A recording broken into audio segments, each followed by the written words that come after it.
from the MCPLive.tv studios, located in downtown Conroe. It's the Conroe Art League, live.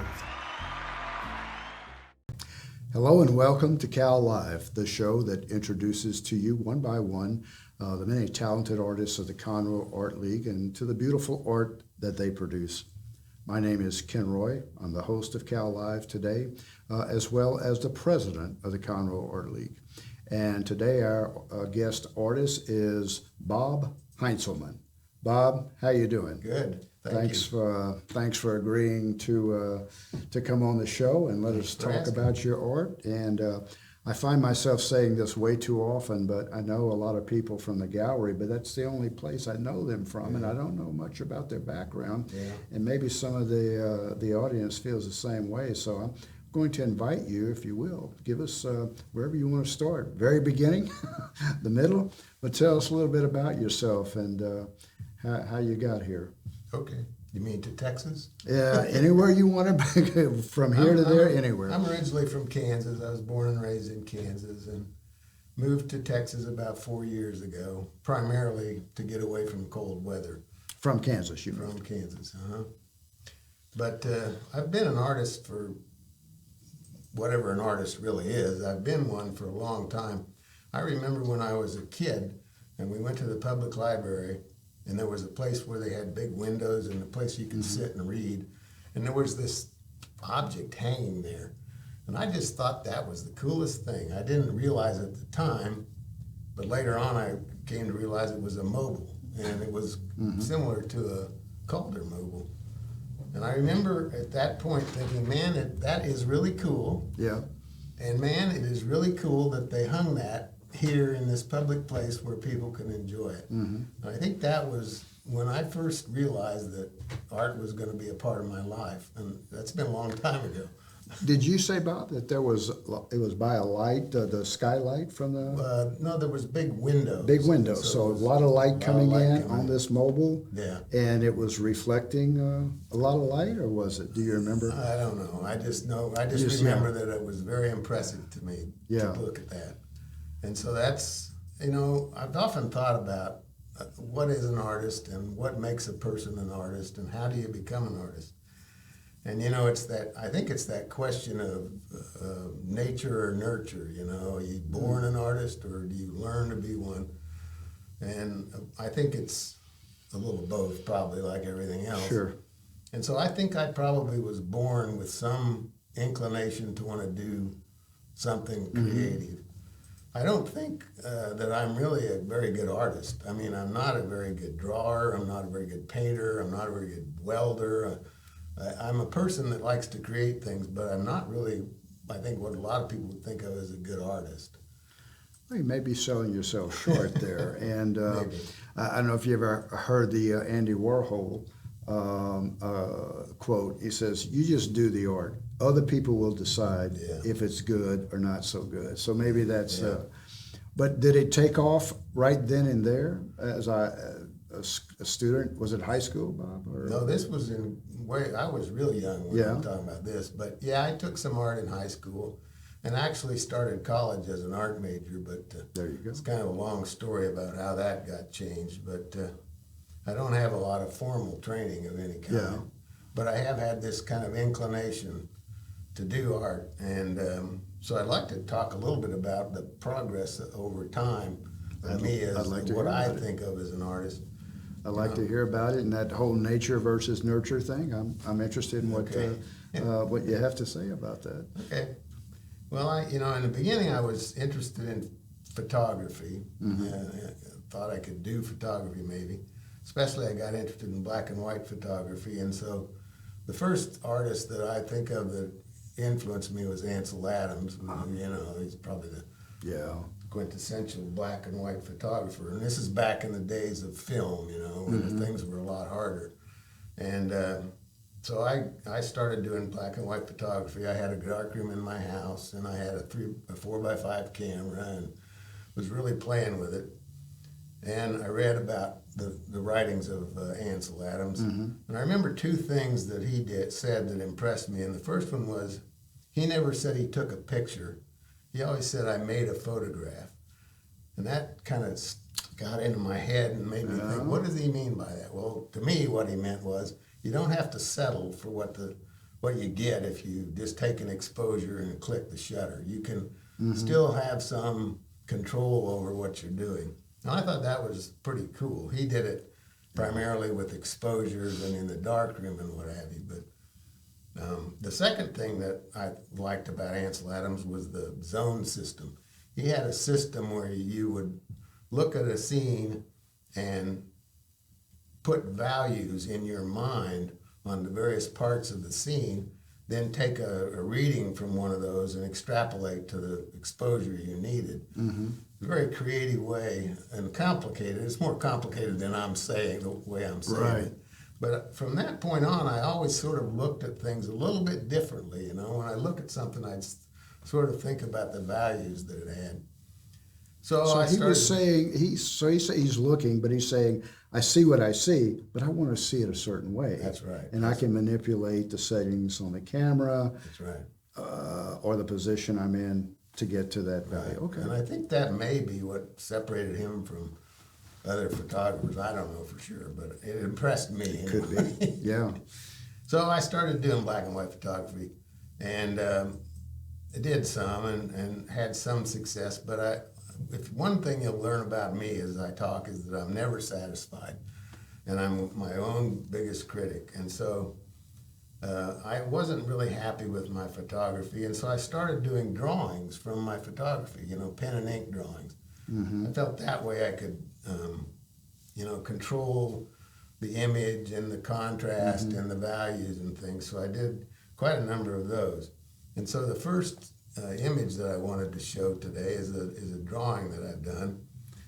It's interesting to me. I mean, it's not a great drawing, but well, it's one of my favorite dogs I ever had. Yeah. But this picture to me is a transition from one phase of my art life to the next, because this picture I didn't draw. In my mind, I didn't draw it. All I did was put squiggly lines on the page in the right place. In the right. There's no long lines. There's no real drawing. Right. And the reason that I like this picture and that it's important to me is because it's an indication that I was being influenced by the second artist I want to talk about, and that's a guy named Chuck Close. And I brought a book that has it's about Chuck Close. My wife is a grade school librarian, and she saw this book in a grade school library. Grade school? Yeah, grade school. And she thought that I was probably about that level, I guess. But she also knew that I really liked Chuck Close, so she got me a copy.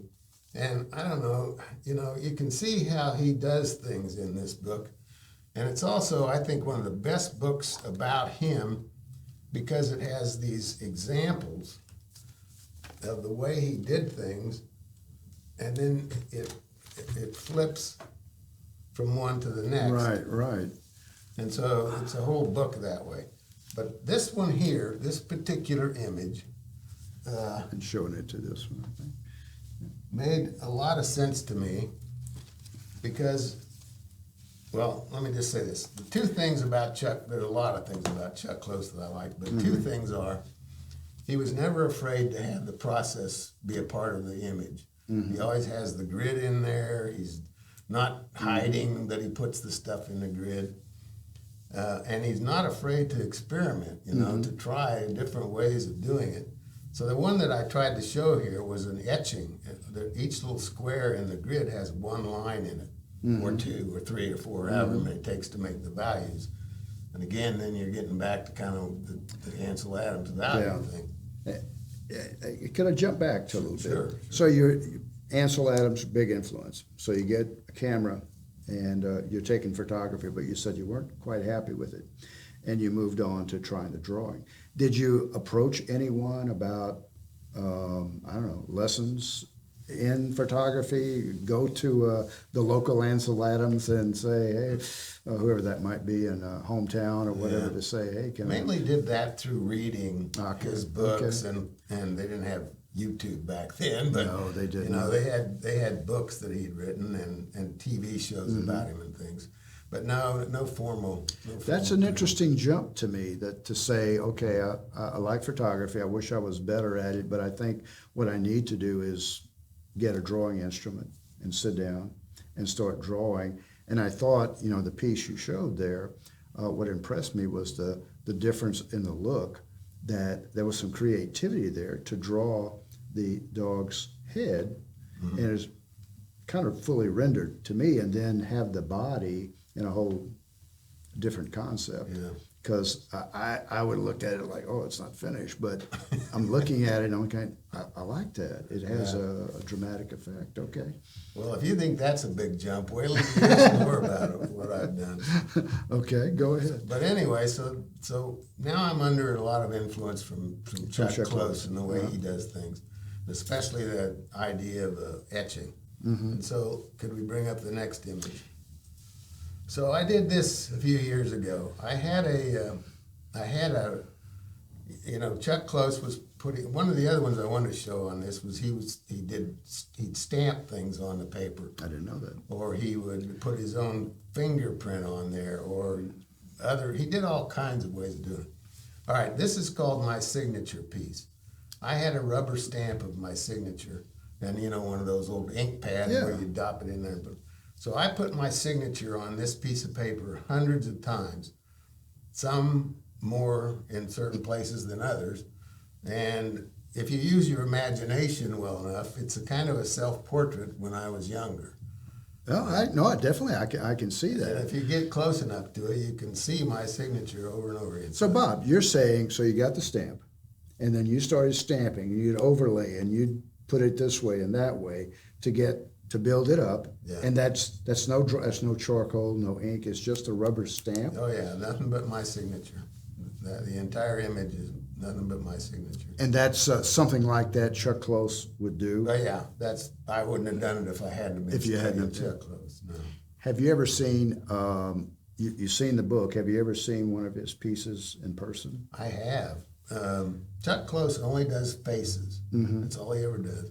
And most of his work is enormous. I mean, the one I saw was like 7 feet high by 6 feet wide. And most of the time, that's what he did. And that's where I was going with that. I happened to see one at the Art Institute of Chicago, and that's exactly what it was. Yeah. You had to stand back to look at it. Yeah. And I think most of his work was larger like that, but he did some smaller things. So what's the dimension on the one you did with the... that one's about 40 inches by 20, something like that. That's significant, I think, because I was going to say, the signature was this big, so I had to have a pretty good piece of paper to be able to stick them all on there, So, Bob, if there was a mistake made, there was no such thing as a mistake? No, that's the problem. If you get that ink on there, you're not getting it. Yeah. No, but I'm kind of proud of that piece, actually, and I still have it. But, okay, well, actually, Chuck Close died just last August. Yes.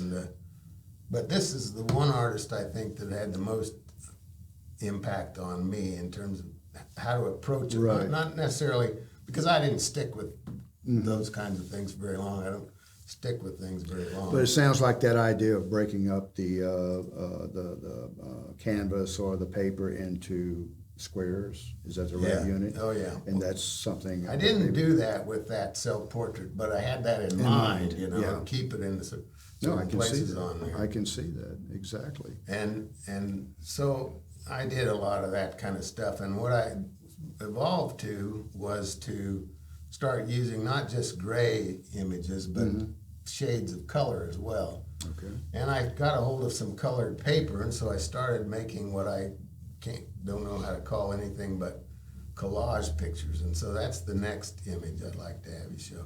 Oh my, okay. This is a bunch of colored paper that I just took the various pieces and stuck them on there. I've always been an avid bicyclist, so bicycles are kind of one of my favorite subjects. But this was my collage phase, that I jumped from the repeated etchings and things to colored paper I guess it's a collage. I don't know what else you would call If it. you cut the paper up and put it on there, did you make the paper yourself for those different colors? No, Chuck Close did some of that, but I just found a place where I could buy a lot of the colored paper. So I made a number of images that way.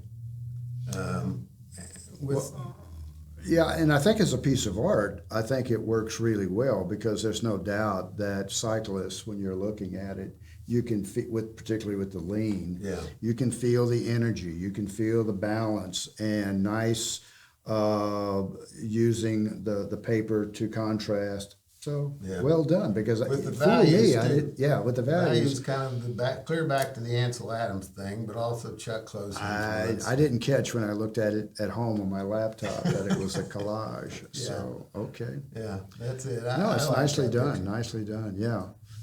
So anyway, I'm doing collages, and at some point, you talk about a big leap, but at some point, I said, I'm building these images. So if I can build a two-dimensional image, maybe I can build something three-dimensional. There you go. Yeah. And so I didn't have any materials to work with particularly, but I had done some copper work with plumbing and wiring, and they call it sweat copper. It's actually soldering it, but I had done a lot of that, and I had. In those days, copper wasn't that expensive, and there were fittings available and whatever. So I started making things out of copper. And copper is fairly pliable, is it not? Well, this is rigid copper, but some of it's pliable, especially the wire. Okay. And you can solder it. And so I made a number of three-dimensional objects out of copper, and I got to where I could modify the fittings because they're all either, 90 degree or 45 or something, but I made it to where I could make an object out of copper pipe that didn't look like it was made out of copper pipe particularly. And so that's the next image. This is a speed skater that I did, and I've incorporated the wire and captured the motion and that's what I've tried to do in my work. A lot of is capture the motion.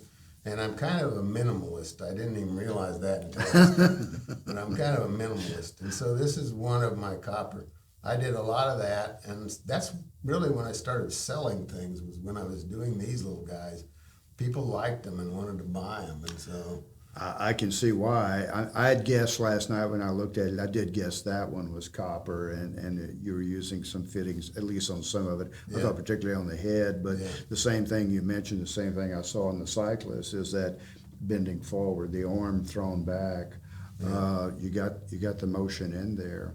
And so no drawings, Bob, preliminary drawings to get that posture? I'd usually have a photograph or something that I was looking at. Yeah, I'd work from some image of some kind to get the posture. And how big was that one? That one was about 11 inches tall, I think. Okay. So I did a number of those, and with good success. I've had some of those in national craft shows, and they're kind of cute. I hate that word, but they're kind of cute, and the copper has a nice luster to it if you clean it up and that. And so I did a lot of that, but I started to get dissatisfied, like I always do, because I was really limited. You can only get pipe and fittings in certain sizes, and the strength of the sweat weld is only going to allow you to make them so big. And so I decided I needed to try and do something that was a little more substantial. So I got a book on welding, and I started teaching myself how to weld. Then I got some steel, and that's when my real life as a sculptor began, when I started doing steel work. And I brought a piece. Go ahead. This is an example of, I don't know how well you can see it. Yeah, this is an move the example cup. of some of the things I've made. And since I started doing steel then, I was able to start to make things that were even larger, and I've been able to have pieces in public places. So I kind of came full circle from that original thing where I was impressed that there was a piece of art in a public place to being able to have something that I have done in a public place there are communities that have rotating sculpture programs, and I was able to get pieces in a number of those over time. And so This size or bigger, Bob? In public, much bigger. They have to be 4 feet tall at least minimum to put in public those sculpture. sculptures, yeah. So, I don't know if that makes any sense, but No, you it can does. sort of see how I was always experimenting and doing things and moving from one type of work to the next, and it led me. If you looked at my black and white photographs, you'd never think that there was any connection with doing something like this. But in my mind, that it's a logical progression. And I'm looking kind of like the language or the symbols you use. I mean, in my mind, I can see the curve here, how nice it is, because if I'm looking at the leg or the thigh, then it does curve. And I can see that all through there. Nice symbolism for the feet, and nicely for the head. So at this angle, I'm not sure if I can equate arms. Or should I be able to equate arms? Is there something, maybe it's not, it's got to be a standing figure, a moving figure. I like just the way it kind of goes in, and you can look inside and see. I think you can see that I felt free to, which started with Ansel Adams, to not have to say, this has to look a certain way. I'm free to make it the way I want it to be. And I think that's where the progression came along. Is over the various mediums I've worked in, I've learned that there's no right way to do it. You want to have it to be something that you enjoy looking at, and if I please myself, then I'm not going to worry too much. I was going back to the very beginning about what makes an artist. Go ahead, sure. I think that one of the things that you have to do to be an artist is overcome fear. Fear of failure, fear of criticism, fear of rejection, fear of doing something that people make fun of. So it's not just internal, but you're thinking of other people reacting to what you're doing. It's internal, but it's what you get.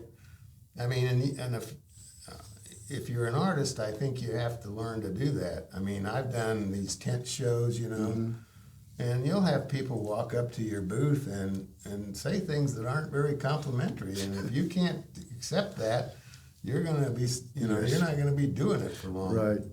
So is there a process that you came upon, or you worked it out yourself as an individual with your personality to say, how do I stare fear in the face and begin to do what I want to do with this? I think everybody's going to have to do it their own way, and I'm not sure I've completely done it yet. If I'd have sat this up here and you'd said, that's stupid looking, that wouldn't, I wouldn't have liked that. It would have been hard, But, but that's, I've had people come up to my booth and see something and say, anybody could do that.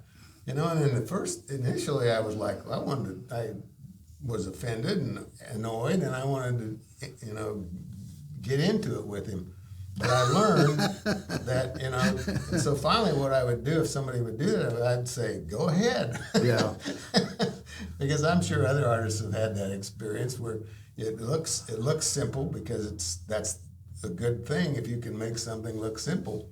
But that's a common thing, particularly with abstract expressionism, and particularly I'll pick on Jackson Pollock, because I've heard that comment not millions, but a lot of times. Yeah. My 4-year-old kid could do that. Yeah. Well, if your 4-year-old could, like you said, so let him have at it. Yeah. Start doing it. Good. Oh, wait a minute. It doesn't come out looking quite as coherent, I guess. Yeah. Picasso said it took him 40 years to learn how to paint like a child. I forgot to mention my third artist that I like, and that was the last image that I skipped over, I think, and that was Mobiles. Yes. Once I got into working with steel, I started. This is a pretty obvious copy that I did of a Calder Mobile, but Alexander Calder was the third artist that had a big influence on me. And I just love mobiles, going clear back to that initial story into the library. Is that anything like the first one that you were impressed upon as a child? A little bit. That one's not nearly as complex and as cool. Mm-hmm. But over time, when I could work with metal, I did a number of those. And when I did shows, the best things I had selling were figures that were minimalistic and mobiles that were Calder-esque.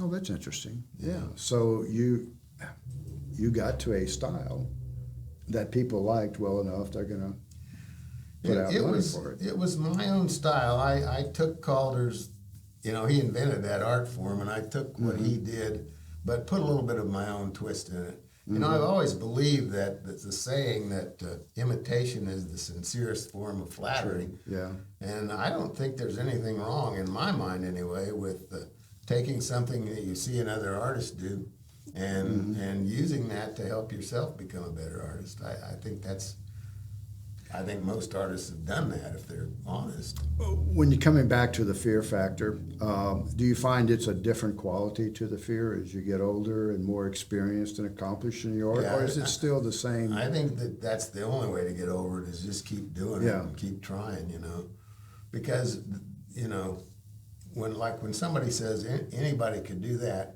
first of all, probably not, but even if they could, they didn't do it, you know. That's something that artists have to overcome, is just to go ahead and do it. And I've known artists that were very talented and did beautiful work, but they were afraid to show it to anybody, so they have it in their basement or in their garage, I think it's an interesting phenomenon to overcome that fear and be able to have your art somewhere where it's subject to maybe not always positive feedback. And the people at Cal are really amazing to me about how they do that.